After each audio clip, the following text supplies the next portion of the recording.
For this very special interview.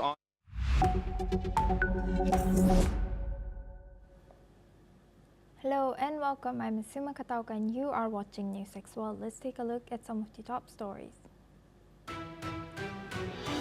Israel has now deported 171 Gaza flotilla activists, including climate activist Greta Thunberg. Simultaneously, Hamas officials held talks in Egypt with Israel under the US-backed Trump plan, aiming to secure hostage releases, though no breakthroughs are reported yet. Italian airline ITA Airways has announced that it will extend the suspension of flights to and from Tel Aviv, Israel until the end of 2025, including 2 flights scheduled for New Year's Day in 2026. According to the company's statement, the Italian airline, part of the Lufthansa Group, has cited ongoing concerns as the reason for the extension. Russia's Kirishi oil refinery, operated by Surgutneft-Gaz, has shut down its largest unit after a drone attack and a fire on October 4th, with repairs expected to take about a month. According to industry sources cited, the outage affecting 40% of the refinery's processing capacity comes amid a fuel shortage in Russia and Ukraine as the war continues. The United Nations Human Rights Council will decide on an EU-backed investigation into atrocities in Afghanistan targeting violations by the Taliban and foreign troops. While the EU seeks to prepare evidence for future criminal proceedings, the US opposes the probe's jurisdiction over American forces, and China has expressed doubts about the investigation. Hungarian Prime Minister Viktor Orban has stated that Hungary should not adopt the currency euro as the EU is disintegrating, warning against tightening ties to the bloc despite Hungary's economic dependence on it. Orban's stance contrasts with opposition leader Peter Magyar's platform to move towards euro adoption. Pope Leo has issued a decree stripping the Vatican Bank, officially known as the Institute for the Works of Religion, of its exclusive control over Vatican investments, rolling back a key 2022 financial reform by late Pope Francis. This move marks a shift from Francis's centralization efforts aimed at curbing corruption and restoring financial transparency. The U.S. Supreme Court has rejected Missouri's appeal to revive a Republican-backed law that sought to nullify certain federal gun regulations. The court upheld a lower court ruling that found the law unconstitutional under the Supremacy Clause, which establishes federal law as superior to state law. Thai Prime Minister Anutin Charnvirakul has ordered urgent flood relief after heavy rains killed 12 people and impacted over 100,000 households across 16 provinces, with Uttarakhand province suffering the worst losses, according to the local interior ministry.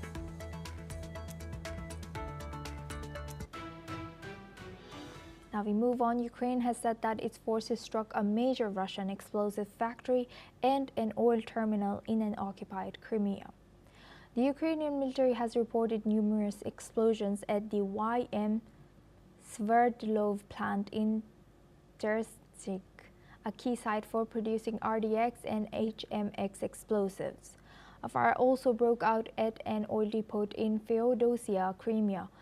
Russia's governor has claimed air defenses downed 20 drones overnight, with 1 person injured by debris. Some homes were damaged, but Russia has denied harm to military sites. Ukraine continues targeting key Russian infrastructure as battlefield lines remain static and peace talks show no progress in the ongoing 3.5-year war. Let's listen into what Deputy Commander has said. Безпілотники з нашої сторони, з їхньої, дрони. Тобто, хто в дронах сильніше, тот і, скажімо так, виграє цю війну. Зараз що, у нас конфлікт на землі та в небі. Ворог тисне, ми теж робимо все можливе, щоб цей тиск якомога краще парірувати. Наразі у нас паритет в цьому питанні. Ми всі свої средства, так скажемо, використовуємо, щоб їх тримати. Вони також всі свої средства, щоб нас продавити. Але наразі фронт статичний, фронт тримаємось. This comes as Russia has launched a massive missile and drone attack on Ukraine, killing at least 5, including 4 in Lviv. Fire broke out, damaging infrastructure and leaving parts of Lviv without power. Now for this discussion, we are joined by Alison Mutler. She's a former AP bureau chief in Romania, joins us live from Bucharest. Thank you very much, Alison, for joining us again. Welcome to NewsX World. Now, with the confirmation that Ukraine had, today it came that Ukraine has used domestically made missiles in recent strikes on Russian infrastructure. How does this reflect Ukraine's growing self-reliance? I think that Ukraine, first of all, it needs to produce its own weapons. It also needs to show the rest of the world, including NATO members, EU members, that it can strike with its own, homemade, its own arms. Because there has been criticism of Ukraine that they're always holding out their hand, they're expecting other nations to step in and give them very expensive missiles. So I think with this, Ukraine is actually trying to show that it has its own weapons production and it is using them. It's not just going around with a quote-unquote begging bowl asking its Western partners in NATO and the EU for weapons. So I think Zelensky wants to make a big point of this, that we are using our weapons for our war, even though he says, that they are defending Europe. But he's showing that, Ukraine is not some helpless country with no arms production, even though it's been under massive assault for the last 3 years. It still is producing arms and is using it in its fight against Russia. Alison, how do you think, what impact might this have on EU as well as the other countries which are hesitant in providing aid to Ukraine? As I sort of alluded to before, I think it's a sign from Ukraine, from Kiev, that yes, thank you very much, we appreciate your weapons, we're happy that we can have them, but we do have our own weapons. And so, for example, you see in the countries where populists won, or sovereigntists, or whatever they call themselves, the far right, we just had in the Czech Republic, in Poland, in Hungary, who are saying, we're giving far too much to Ukraine, and we need these for ourselves, and this is not fair, and we're provoking Russia. Well, Ukraine here is saying, no, we're doing our own fair share of the lifting. We're using our own weapons. I mean, obviously they're using weapons from other countries. We know about Patriot missiles, for example, that have come through Romania, the Tomahawk that they're discussing with the United States. They do obviously want weapons from the other countries, but I think they're trying to show that they are self-reliant and they are using their own weaponry and arms to fight this war. Now, Alison, looking at a broader picture, given the slower pace of defense decision-making in democratic countries in EU compared to other regimes, or such as authoritarian regimes, how can Europe accelerate its defense investments and systems and cooperation without compromising its democratic values? Well, I think it's a question like with anything cross-border, fighting crime cross-border, it's a question of cooperation, it's a question of communication, and it's a question obviously of transport routes. I know, for example, Romania, where I'm reporting from, has a long border with Ukraine in kilometers. I think it's about 640 kilometers, and it has been used to transport weapons and arms to Ukraine. So it's important, a variety of strategies, as I said, including discussion, logistics, and transport. But as you say, there is war fatigue. The populations of Europe are a bit, do we have to give more help to Ukraine? We have enough problems at home. We have the what's happening in Gaza, the humanitarian crisis in Gaza. So there is fatigue about Ukraine. But on the other hand, unlike Gaza, Ukraine is on Europe's border and Russia is seen as a threat. But there is definitely fatigue, and I think the governments of European countries particularly, and obviously of the United States as well, are well aware of that. And as we've seen, there is now what I think Viktor Orban, he's the Hungarian Prime Minister today, said we have now a coalition of patriots in Europe, and that he's referring to Poland and the Czech Republic, and they are less keen on shipping arms to Ukraine. So it is a delicate balance, which is also probably why Ukraine is publicly saying that it's using its own weapons now. Right. And also, building on that, Alison, last week we saw Estonian Prime Minister mention that Europe is evolving from a peace project without arms to one that includes armed defense. In your view, what are the key challenges and opportunities for Europe as it strengthens its defense capabilities? Well, I mean, a lot of the countries on the eastern flank, Poland, Hungary, if you like, Bulgaria, Romania, the Baltic countries you mentioned, are part of NATO and part of the EU. So there is cooperation and collaboration there. NATO has formed something called the Eastern Sentry, which is to beef up, to strengthen security and defense along the eastern border of NATO, which borders Ukraine and Russia as well. So that is one thing that they are doing. They're also coordinating about drones, because at the beginning when we saw the drone incursion, the violation of Polish airspace, Poland used airplanes, and that's extremely costly and not very efficient to shoot down a drone with an airplane. So I think they're discussing ways, because these drone violations look set to continue. They've happened in the Baltics, they've happened in Romania, they've happened in Poland, in Denmark, etc., etc. So I think there is discussion among NATO and EU members about how to deal with the drones, because you can't raise, you can't raise an F-16 every time there's a drone enters your airspace. It's far too expensive and it's not efficient. So I think there are definitely discussions going on, communication about how do we deal with these incursions. There's also cyber attacks, which don't require weapons to bring them down. So there are different attacks. There's the cyber attacks, there's a hybrid war, and there's also, the traditional military war. So I imagine a lot of discussion is going on between NATO members to make things more efficient and smoother. And so they have in place a method to deal with various kinds of attacks, possible attacks. With that, I would like to thank Alison Mutler for joining us and sharing that insight as a former AP Bureau-in-Chief in Romania. Now we move on to North America. The U.S. Supreme Court has declined to hear Ghislaine Maxwell's bid to overturn her conviction in the Jeffrey Epstein case. Maxwell is a British socialite and Epstein's former girlfriend who is serving a 20-year prison sentence after being found guilty in 2021 by a jury in New York on charges including sex trafficking of a minor. Maxwell's lawyers contend that her conviction is invalid because a non-prosecution and plea agreement that federal prosecutors made with Epstein in Florida in 2007 also shielded his associates and should have barred her criminal prosecution in New York. She was arrested in 2020 and convicted the following year after being accused by federal prosecutors of recruiting and grooming girls with Epstein between 1994 to 2004. Now we move on to Middle East. Israel has deported 171 activists today, including Swedish climate campaigner Greta Thunberg.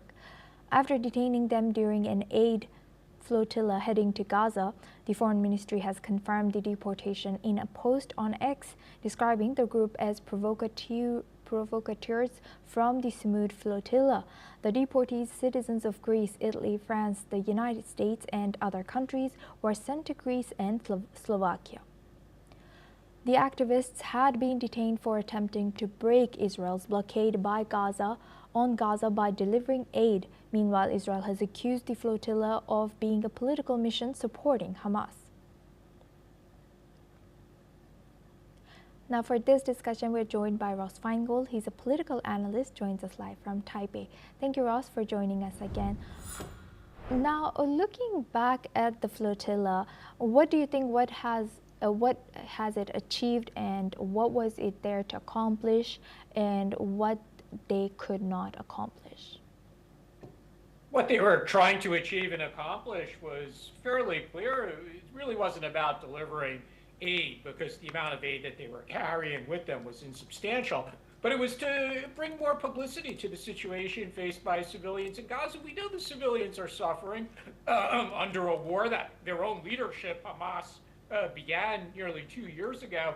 But as we often talk about here, these kinds of actions, recognizing the Palestinian state, flotilla, international criticism, it clearly doesn't change how Prime Minister Netanyahu is conducting the war. So even the major action of the past few days and weeks, which is moving into Gaza City, that's not going to be affected by this flotilla or the detention of the participants. So if you ask what didn't they achieve, they didn't really change much, because the international criticism is going to keep coming, and Israel is largely going to ignore that. Israel is participating in the President Trump-led peace initiative, but these actions are more criticism from the governments or the media where the participants come from. None of that's really going to change anything on the ground. And Ross, do you think that we will see more of these flotillas going towards Gaza to challenge Israel?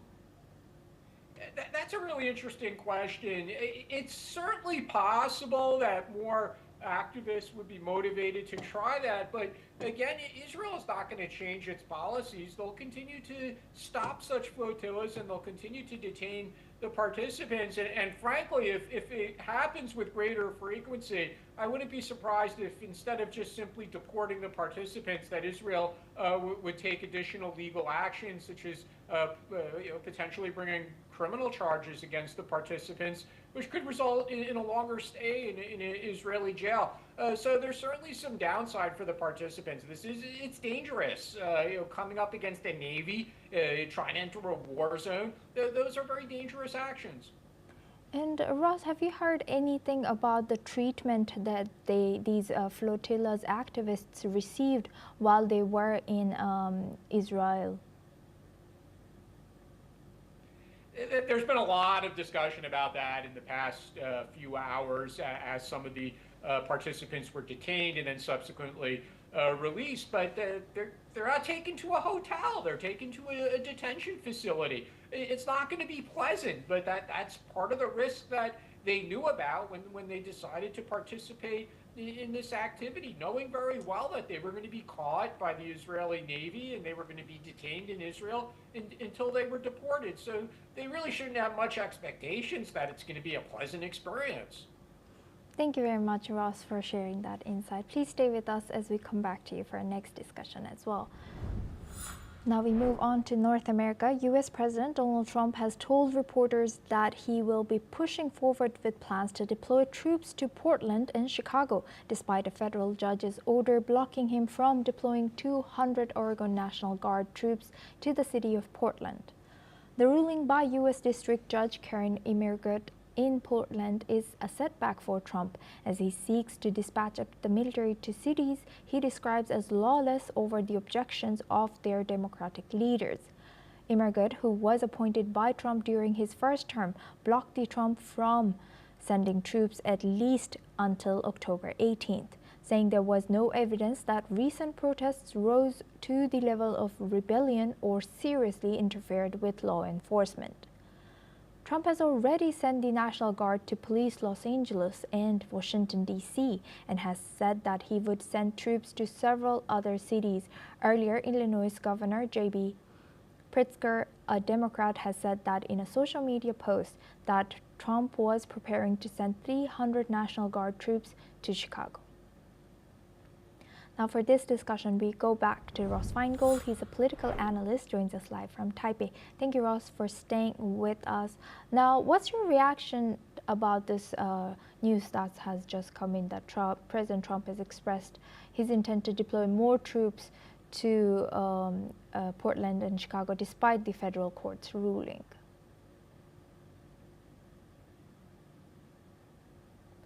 Ross, you might be muted here. Ross, we couldn't hear you. Could you repeat that answer? Thank you. Sure. President Trump views this as an effective tool against crime, and he also views it as an effective political tool as well to show the American public that he is tough on crime. And the half of America that voted for Trump and the Republican governors around the country who are aligned with Trump, they'll generally support him. And obviously, there are going to be mayors of these cities who are Democrats. There are going to be governors of those states who are Democrats. And they're going to object and they're going to try and litigate this. But even though some court decisions have come out against President Trump in this regard, he's also successfully deployed troops. We saw that in California. So if these things get up to the Supreme Court with its 6-3 conservative majority, it's highly likely that the Supreme Court would rule in favor of the Trump administration. So frankly, there isn't much downside for President Trump to keep pushing this initiative. And if he loses in the courts, so be it. But chances are he might very well win, and he'll get to say that he was tough on crime. And what potential legal or political consequences could arise from President Trump's actions? Well, the political consequence would be if he ultimately loses in the courts, but again, I think that's unlikely at the Supreme Court level. It would be embarrassing because the courts would be saying that the administration's interpretation of applicable law was incorrect. But the likelihood of that happening is really low. Now, legally, there could be litigation about the costs of these deployments. If people are arrested or injured by the deployed National Guard troops, they might try to bring legal action against the federal government, though that's very, very difficult to do in the American legal system. But frankly, those are all relatively small risks. There's not much downside for President Trump to continue to pursue this. And also, given Judge Karen Immergot's ruling blocking the deployment, and the fact that he was appointed by Trump 1.0. So what does this decision reveal about the checks and balances in the relationship between the executive and judiciary branches of U.S. government?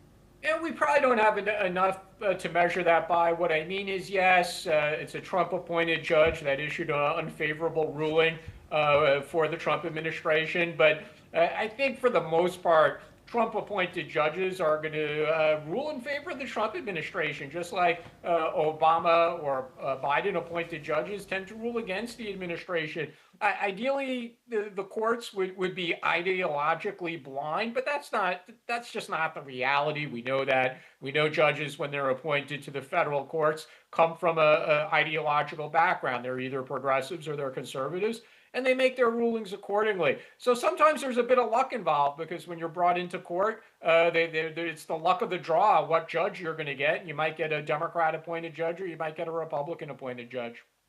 And what do you think about the fact that now the U.S. government is in shutdown, the Jeffrey Epstein file discussion is still ongoing, and then now this, what do you think is the broader impact of this news? Ultimately, this all links up with the midterm election, which is just a little bit over a year from now, at the beginning of November 2026. So the intense or hyper-partisanship that already exists in the United States, that's going to get even worse. We're going to see battles over spending that will extend into next year, no matter how the current impasse is resolved. Not much will get done in the Congress next year because of the upcoming midterm. And the administration is going to try and exercise as much executive authority as it can. And that might result in more lawsuits by public interest organizations that try to stop the White House and say that it's overreaching or violating laws passed by Congress. But we certainly are going to have an upcoming 13 months of very, very, very intense partisanship in the U.S. And what do you think, what is the broader impact of deploying military forces to civilian areas like Portland, Chicago, and others, especially in terms of public trust in law enforcement? I think it's too early to tell. There's been the deployments in California and Washington, D.C. There are people who oppose it. There are people who favor it. Fortunately, there's only been limited incidents involving these National Guard troops during the deployments and members of the public. It would be a very different conversation if there was to be serious injury or even death caused by a member of the National Guard during one of these deployments. Let's hope that something like that never occurs, because that would be a tragedy. But I think to really measure the long-term effect or what it means for various institutions like the military or civilian law enforcement, it's probably too early to tell. Right. With that, I would like to thank Ross Feingold for joining us and sharing your insight as a political analyst. Thank you so much. Now we move on to Europe. French woman Ghislaine Maxwell, drugged and raped by dozens of men recruited by her ex-husband, returned to court today, applauded as she faced one of her convicted attackers. He is the only man appealing last year's verdict, which saw 51 men convicted. Her defiant stance previously sparked hope in the fight against sexual violence, yet in her hometown of Mazan, some residents and officials want to move on, while advocates say many victims still hide their abuse and rapists remain undetected. Nationwide, the case inspired more women to speak out, with complaints of rape tripling and high-profile convictions, including actor Gerald Depardieu. But experts warn that conviction rates remain low. Police are understaffed and rape culture persists. Pellicot's return symbolizes courage, but campaigners stress much deeper change is still needed. Now we move on. A sudden snowstorm on the Tibetan plateau has left one hiker dead and stranded hundreds more near Mount Everest. Meanwhile, in Tibet's Karma Valley, more than 350 trekkers were rescued after their camps were buried in heavy snow, though over 200 remained in high-altitude camps. As of Sunday, rescuers used yaks, horses, and drones to clear paths to bring exhausted hikers to safety. Also in neighboring Qinghai province, another hiker died from hypothermia and altitude sickness. While more than 130 people were saved, the storm struck during China's national holiday when thousands flocked to the mountains. This is all we have time for. We will continue to bring you more news updates from around the world.